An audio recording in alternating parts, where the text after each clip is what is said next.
ভাইয়ের হয় নাই। আমার ভাইয়ের এত মেধা ভাই, আমার ভাই খাইবে বৃত্তি পাচ্ছে, আমার ভাই এইটে পাচ্ছে, আমার ভাই মেট্রিকে পাচ্ছে, ইন্টারে রংপুর কলেজত ভাই, সরকারি কলেজত স্কলারশিপ পাচ্ছে ভাই।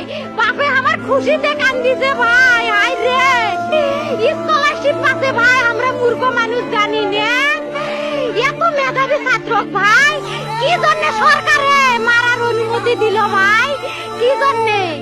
আমার ভাই রুকিয়া ভার্সিটি ইংলিশ সাবজেক্ট নিয়ে অনার্স করলো ভাই, 4 বছর হয়েছে ভাই। আমার ভাইকে আমি কইল ভাই মানে বিসিএস করে ক্যাঙ্গিরি ভাই, তোরা না করেন তো কয় শুনি এটাই এই একটা পরীক্ষা চাকরি হোক, মুই চেষ্টা করিম, হোক মুই তোর আশাটাও চেষ্টা করি দেখিম। করেন ভাই, মুখ ভালো লাগে মানুষে যখন বিসিএস এর কথা কয়, মুখ কলজাটা কাঁপি ওঠে ভাই। হাই রে ওরা ক্যাঙ্গিরি পড়ছে, তোরাও ভাই করেন তো, তোমারও না মেলা মেধা, হোক শুনি মুই করিম। আমার ভাই মরার বয়সী হয় নাই, আমার ভাই কৃষক মারার পারমিশন দিল, একটা পাও ভাঙ্গিল না কে, একটা হাত ভাঙ্গিল না কে। আমার ভাই তখন আপন ইচ্ছেই ঘুরি হাইলো হয়, কি জন্য 4টে গুলি মারলো আমার ভাইও।